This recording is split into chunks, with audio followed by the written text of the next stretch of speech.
Before we get started, have you ever heard of the game F, Marry, Kill? Uh-huh. Okay, I just saw this pop up, and I'm in a food group on Facebook because we love food so much. F, Marry, Kill. Garlic bread and marinara, chips and salsa, pita and hummus. You don't like any of those? It's actually kind of horrible. Yeah. What were they one more time? Garlic bread and marinara, chips and salsa, pita and hummus. Marry, garlic and marinara, F, chips and salsa. And kill pita and hummus. Yeah. Bye. You don't stand a chance. You don't stand a chance in that category. Well, when we're on a good... I mean, that's healthier, but not really. Pita bread. It's healthier. But... What's that during quarantine, you know? Exactly. We've been better, though. Been doing good. Yeah. We started Insanity, which every time we do it, I'm like, why haven't we been doing this for life? I know. It's 30 minutes on a computer in your living room.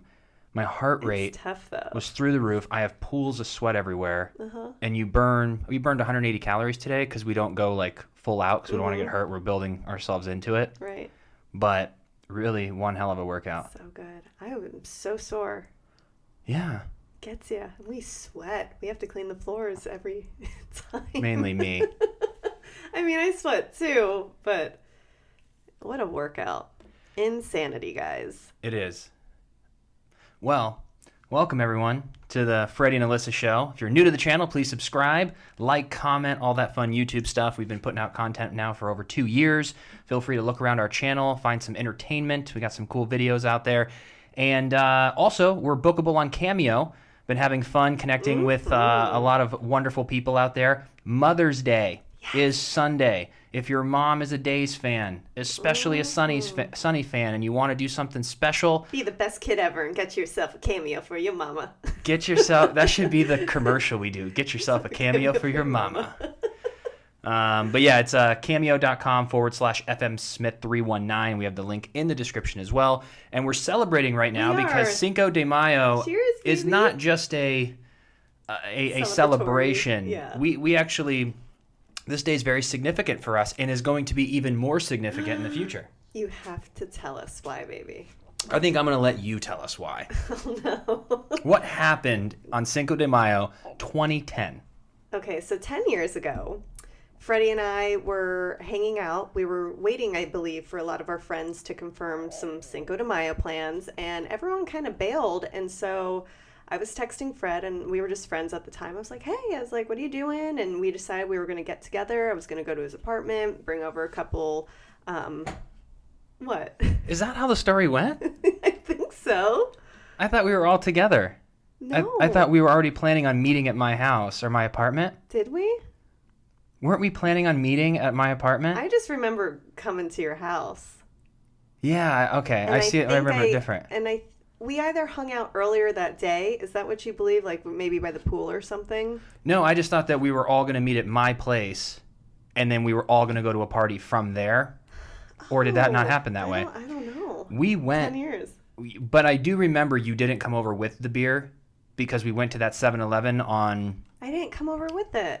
On Cahuenga and right across from Vendom on Cahuenga and Riverside. That's right. We went to that 7-Eleven.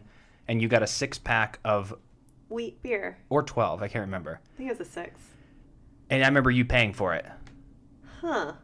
So... I would choose that. It was the wheat beer, right? I don't think they make that anymore. Not that So I didn't mean to interrupt your story. No. I just Maybe thought... it was, 10 years, I don't... It's fuzzy.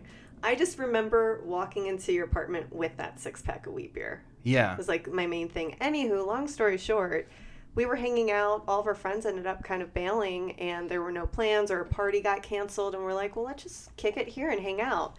And so we started playing this game where we would play songs, like on, what was it, even YouTube back then? On your computer. And then the other person had to guess as quickly as possible what song it was. And then...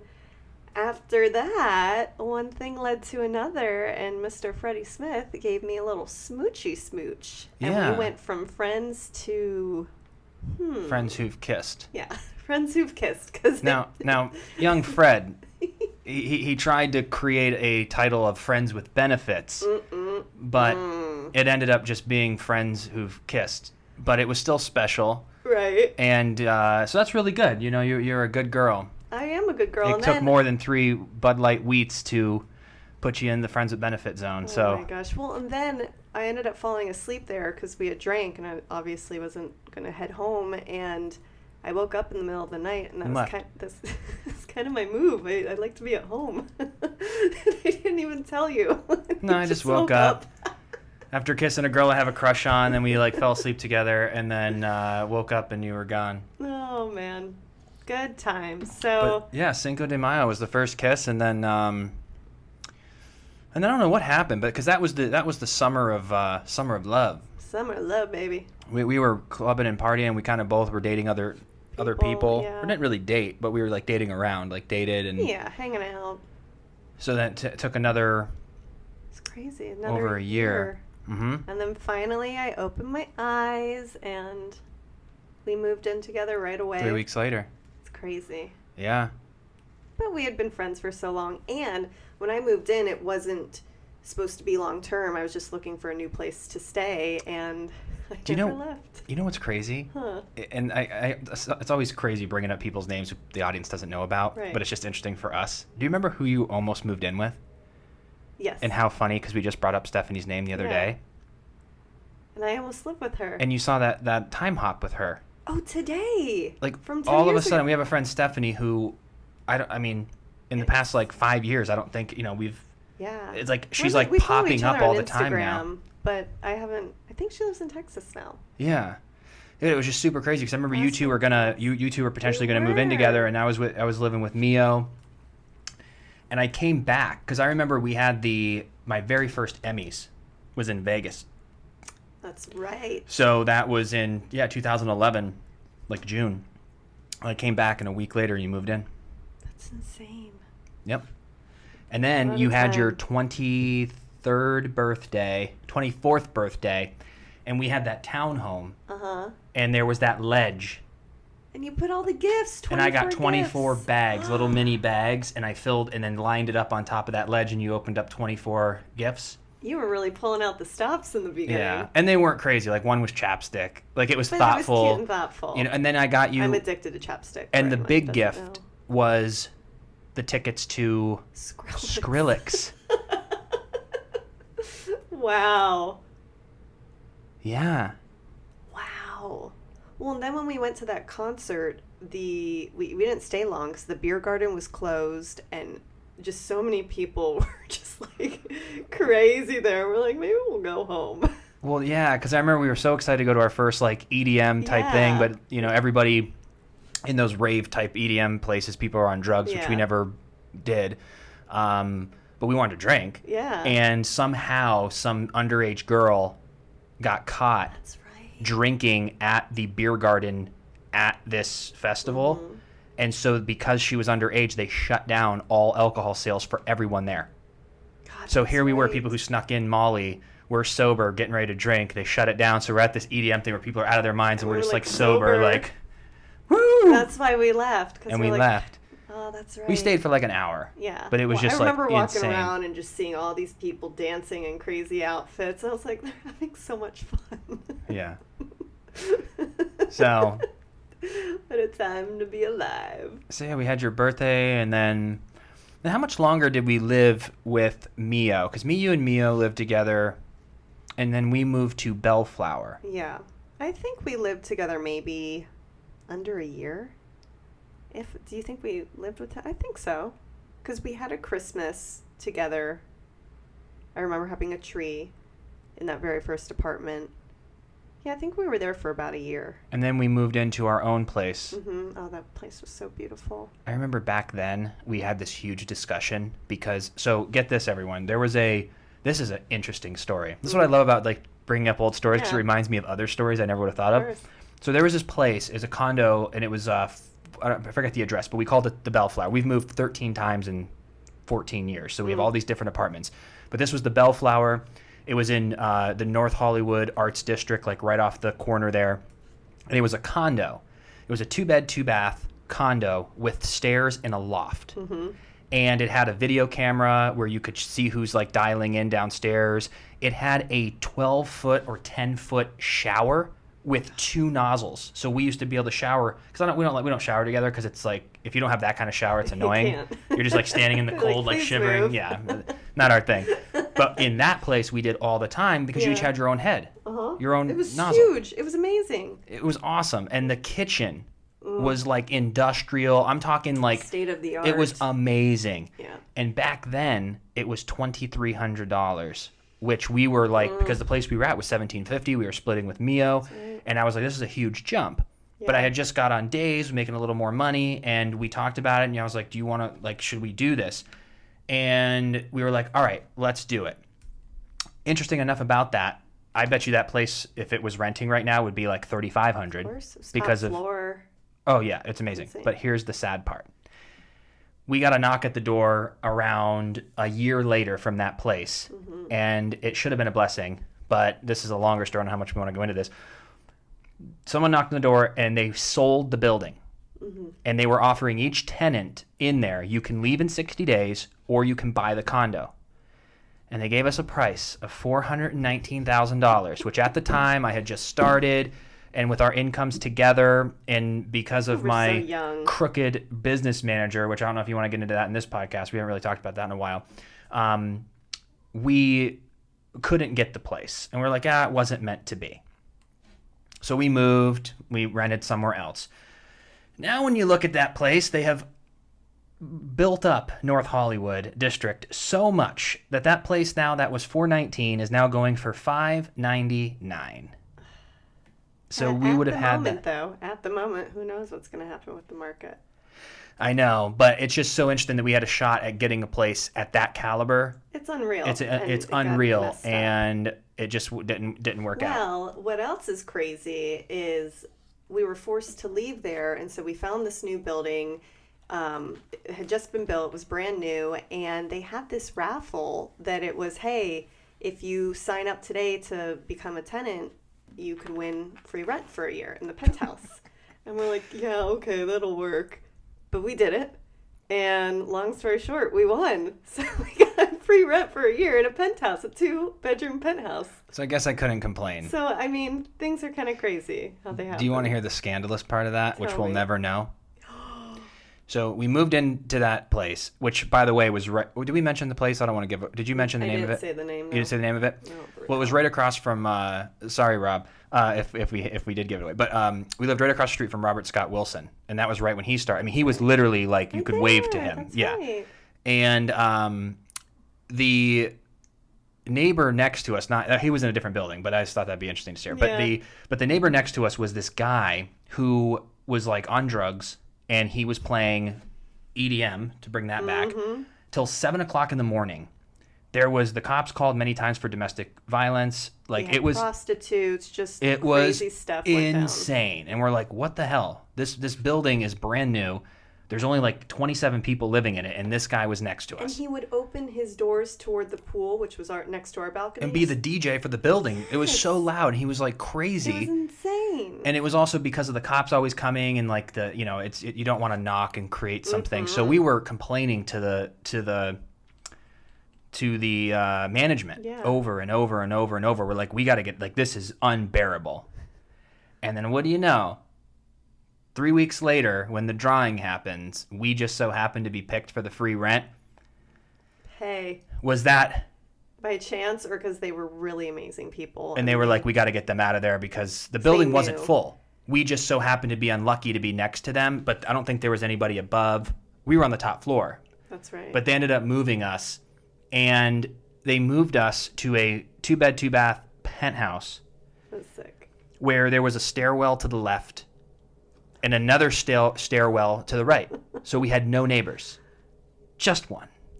Below us. 6 months into living there, a music producer moved in. And under our bedroom was his music studio. That's right. So from that moment on, it just started our whole thing with neighbors, and we're like... I mean, he was so loud, and he would have parties, and you could just always... He was beneath us. But you know what's so funny? Remember Benji peed on his balcony one time, and he goes, He comes knocking on the door. He's like, "Is this pee?" And I'm like, "No." I was like, "Dude, we were having orange juice and coffee, and we spilled it off the side." No, you didn't. Uh-huh. I kind of remember that. Yeah.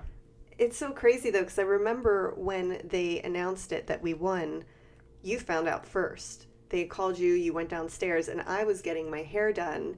And that day you kept texting me, like, babe, like, when are you coming home? They're going to show us some new apartments. Because we could transfer. Yes. We were trying to just transfer Yes. units. Yes. And so you already knew that we won, but you wanted to surprise me. And I remember my hair was taking a little bit longer than usual. And after I was on my way home and I was like, oh, the mall's right there. I need to get some of my makeup. I'm just going to stop there. Like, I had no idea that you had this huge secret you were ready to explode to tell me. And I was like, just taking my dandy time. I get home and we go with one of the leasing agents to look all around. And she showed us, you know, obviously a couple one bedrooms because we were living in a one bedroom. And this place was a little bit pricier because they had amenities. And we would see the different places. We're like, okay, this works. And she's like, well, let me just show you, you know, this other one. And she showed us a 2-bedroom penthouse that was like so sick. And I remember saying to you, I was like, babe, I can't look at this. This is so out of our price range. I'm just going to be devastated. But we looked anyways. And I felt so defeated. I'm like, I guess one of the other ones will be fine. And she's like, let me show you one more. And we go into this last corner unit on the very top. There are balloons, champagne, all of our friends from the leasing office. And they're like, surprise, you won. And it was just like, I've never in my life been so surprised. I've never won anything like that, you know? I don't think most people have. It's insane. That was the greatest gift ever. It really was. So, yeah, it was super. I guess it worked out. It did work out, yeah. But we wouldn't have gotten that or done that if they wouldn't have, you know. I think it still would have been better to own property if it worked. But that was kind of, hey, you know. It was kind of cool, though. It was. Speaking of hair, babe. You look great. We did my hair today. Yeah. That was kind of a long process, though, wasn't it? Can see why you pay someone to do it. I know. Took you 5 hours. Well, for anyone listening, when you're a blonde, usually you'll do a base, which is like the root color. And that's what you helped me with because I couldn't get the back. And so you just paint on the base, you keep it on for 30 minutes. But if you want that brighter blonde color, you have to put highlights and a toner on it.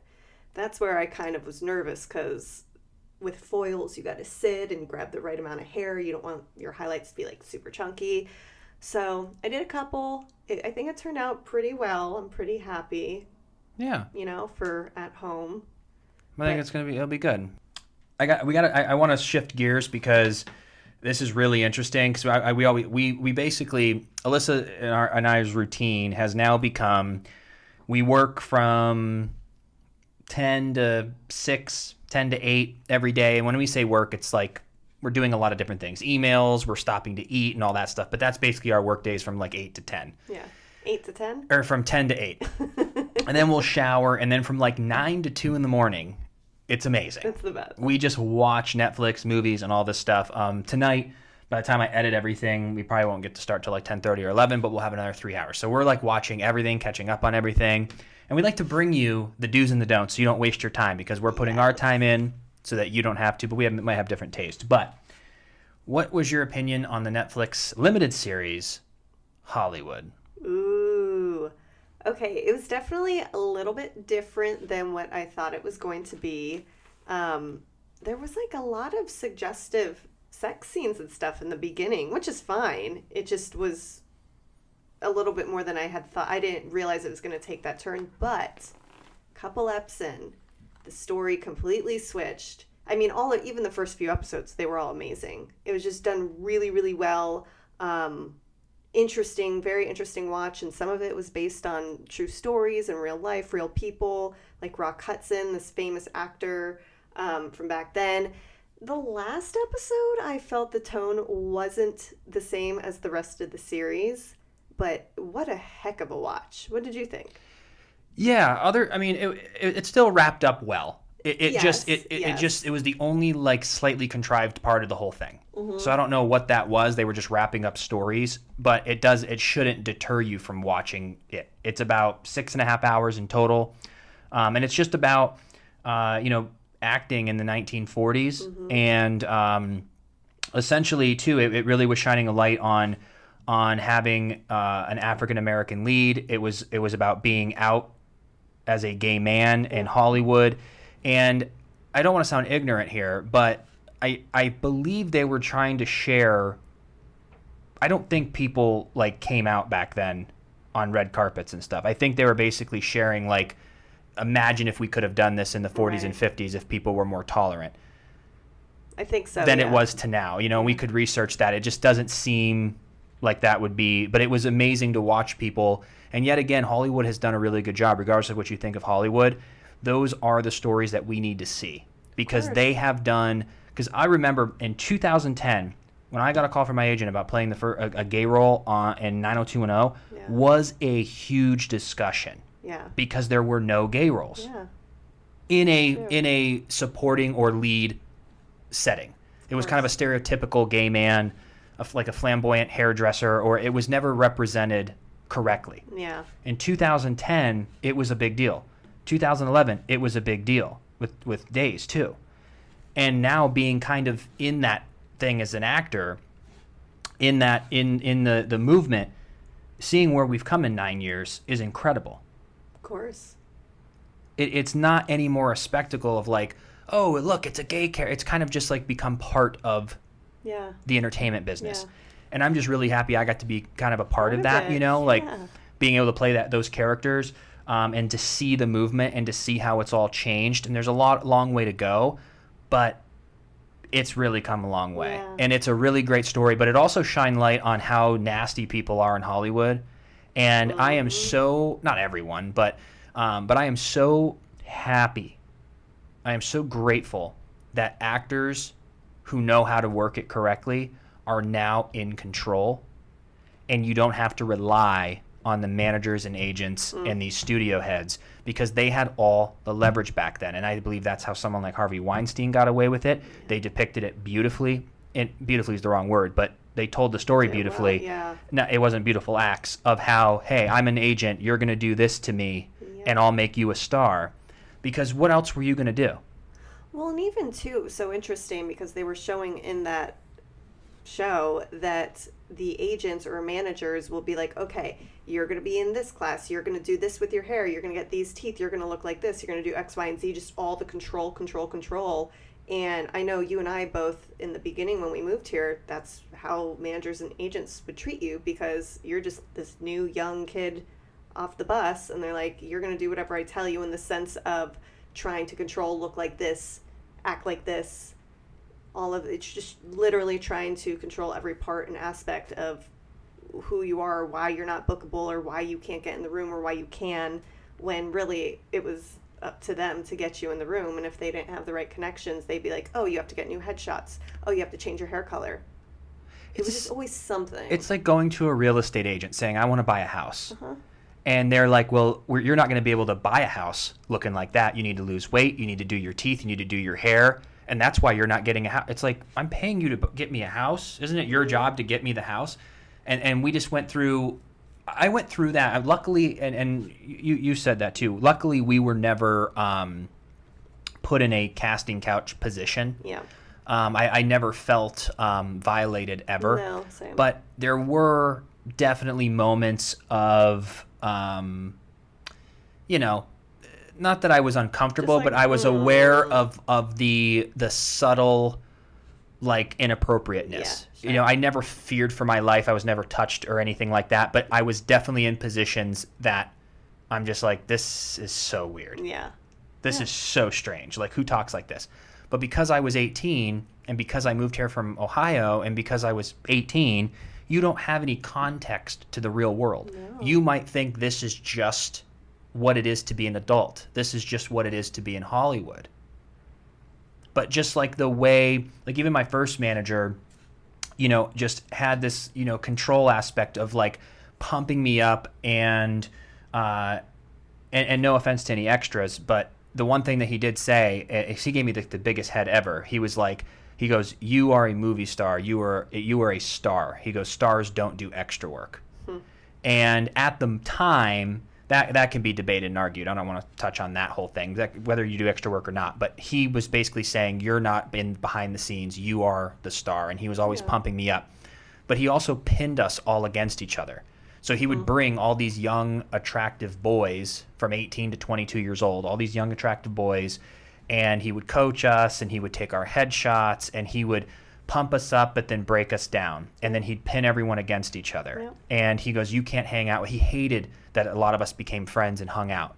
He hated it because you start sharing stories. You start talking about, well, you didn't get that audition, you didn't get that audition, and you didn't realize just like what a sick power trip it was. Yeah. So I just look back on that, and it just wasn't that good of an experience, you know, and I didn't actually become successful with my first manager. Yeah. And then I had a dope agent, top 5. But because she had a relationship with my manager, when I left him, they dropped me. And then I went with another which I feel comfortable saying this, a kindergarten agency, because they were terrible. But I did book days with them, and I had a new manager who also sucked. And so just had a terrible experience with managers and agents. But I did, with my second manager and agency, book 90210, book days. So I was 4 years with my first manager and agent. Got little things. Yeah. Like probably made a total of $2,000 in 4 years. Like they made no money off me. I left, and then within 6 months, booked 90210 and then days. And a bunch of commercials and all this kind of stuff. But interestingly enough, our second manager we shared. And yet again, was probably one of the biggest hustlers ever. Had that, could be great, drive. Is actually doing great, but was also yet again just got into your personal life. Which you don't want. You know what I mean? But they had the control. That now with someone, we wouldn't put up with it. But because we were young and we didn't really know, you find yourself in situations where you're like, well, this is what they said, you know? Go do this. Go do that, you know? It's all it was referral. Yeah. It's like, you need to lose weight and you need to cut your hair. The reason you're not getting into rooms is because of your hair color, because of your length, because of your weight. Yep. You need to wear this. You need to wear boots. Yep. I'm like, I need to wear boots? Like everyone sees how I dress. Like I got back to who I am. Yeah. But for a period of time, I was convinced that being this hipster guy that was in with the long bangs at that time and the beanie and the boots and the tip drip jeans, like I actually still like all that. But it was very pushed on, like, this is what a star is. And it was so funny because we would take meetings and everyone would always ask, well, do you have any questions for me? And I'd be like, no, like whatever you need, like I'm ready to go. We got to take headshots, because you were just so happy to have someone to tell you where to go. Yes. Now when we meet with people, I go, yeah, I have questions. Tons of them. Like tons. First of all, what is your, like I have so many questions because I understand they work for me. Yeah. Even if I was to sit with the biggest agency right now. Yeah. And they're in that big room and the big table and everyone's bringing you the small Fiji bottles of water. I'm like, listen, this is how I see myself. This is what I want to do. I'm not going out for shit I don't want to go out on. Yeah. You know, we just have grown up. And then lastly on this, it was funny because I called them a kindergarten agency because they really pissed me off, my second agency that I booked days with. I let them go after 2 years of days, and I finished up my contract. I had to pay them for the whole 4 friggin' years. I got nominated for my first Emmy, and I gave them a week. My agency never called to congratulate me. So messed up. We were at Bellflower. I remember. And I called them up a week and was like so freaked out. And they're like, oh, we're so sorry. I was like, no. And then still had to pay them for 2 friggin' years. You fired them after they didn't congratulate you. Yeah. That's so rude. It's your agent. That should be the first person. That should be the person who's calling you to tell you, hey, you were nominated. Yeah. I've been reloading my phone to see. Yeah. They were really great. Other than them being incompetent in that sense, them as people made me feel good. They were nice, yeah. But both my managers, I didn't really care for. I built weird relationships with them. So it's just a really crazy world. Yeah. And I feel a little bit better for the younger people now who are coming out because not that we were ever, privied. What's the right word for that? Exposed to any of the Me Too stuff. We never were in those weird situations, but I'm glad that that's in the spotlight. Hopefully it's pulling back. Yeah. So that younger people don't get taken advantage of. The power trip is still here. So for anyone who's thinking about the acting thing, that's the biggest thing, is how to navigate, but how to know that you are the brand, you are the product. Don't let these people push you around. But because now of social media, you're coming in with leverage. Of course. Charlie from TikTok has leverage. She's one Charlie of the without agents. TikTok has no leverage. Yeah. She's just another 15-year-old girl who'd want to come out here and act. Right. You have 50 million TikTok followers. You tell them what you want. That's right. But you're 15, so how do you know? Yeah, that's true. So that's the troubling part. So we learn a lot, but they've depicted that so great. And, you know, Hollywood just holds a lot of responsibility. They're telling important stories. They've really changed the way that people see the world. And in any industry, when you have power, there's going to be corruption. Yeah. And they just told it well, and there was just a bunch of sexual favors and all that kind of stuff. And so it's just an intense, really well-told story that also Acting shines was light superb. on, oh, yeah. Acting, writing, directing, all of it. Like how, yeah. And it's just like, it's Definitely just so intense, crazy. but it was great. Yeah. It's a wonderful, great piece of work, a body of work, you know. And you wonder why a lot of people in the acting industry have egos, because it is a 1 in a billion shot to ever work out here. Mm-hmm. And when people are like, you have to be a 1 in a billion person to work. So when you work, people can go to your head and you're like, I'm 1 in a billion. Mm-hmm. So bow down to me, because none of you can do what I just did. And you can see that on people because they're built up. That it's a 1 out of 15,000 people auditioned for this, and you were picked. Mm-hmm. You are the star. Mm-hmm. I've been doing this for 30 years. I've never seen a star like you. You are the star. I see you on the billboards. You're better than her. Like, it's all that. So when people book and become successful, it goes to their head. Yeah. You got to separate that. You know what I love, though, kind of on the flip side of that? The creator of Hollywood was Ryan Murphy. He did Glee, The Politician, all these other shows, and he always uses the same actors that he works with. Oh, it's beautiful. It's amazing. Like Darren Criss, is that how you pronounce it? Darren yeah. Criss? He was in this. He was obviously in Glee. And then the other lead in this was in The Politician, because I ended up looking it up. I was like, has this guy worked before? He's really great. And what do you know? He worked with Ryan Murphy before. So I love that. I love when creators keep kind of the family together. Yeah. And just really nice to see in a crazy town. Well, people are doing it now, and that's all it is. Like Sandler did it. Judd Apatow has done it. There's many other people. Seth Rogen. Yeah. They all work with their people, and now it's just so beautiful. Like, everyone can do their own thing. You don't need to be in Hollywood. The people who are moving here, it's obscene to me. No, unless you're already super famous. Like Charlie, 50 million TikTok followers, moving here, I get it. Yeah. That's where all the creators are. I get it. If you're just starting out, you need to build something for yourself locally. Do not come here and spend all this money and be caught up in all this stuff before you have any leverage. Well, especially now with everything going on. Just take this time and build social media. If you are an aspiring actor, build your social media. You can't just come out here, walk into a room, and have nothing to offer. I mean, yeah. Unless you just so happen to look identical to the biopic they're doing of someone who's 92 now, but she looks just like you at 17. You get, Right. But yeah, it's just nuts. So I just really liked it. It really hit home. Yeah. And it really shed light too on just it's just unbelievable how many people are just closed-minded and so short-sighted with, you know what I mean? Like, what are we? I don't know. But it was really nice that they had. I don't want to ruin the what happened in it. So, but yeah, I would check that out. That was worth it. What else have we watched? Is there anything else? We watched, what was it? Dangerous Lies, the Netflix movie. Yeah. It's an interesting watch. Yeah. I wouldn't say it's great. I wouldn't run home to go watch it. No. We watched, we just threw on The Big Show, the sitcom. That was just easy. Easy watch. What about Upload? What'd you think of that? Upload was phenomenal on Amazon. Yep. Such a good show. Yeah, Upload, where your conscience gets uploaded to a kind of a heaven, if you will, or a alternate universe, and very, very complex. But that was good. It was great. It's a very easy watch as well.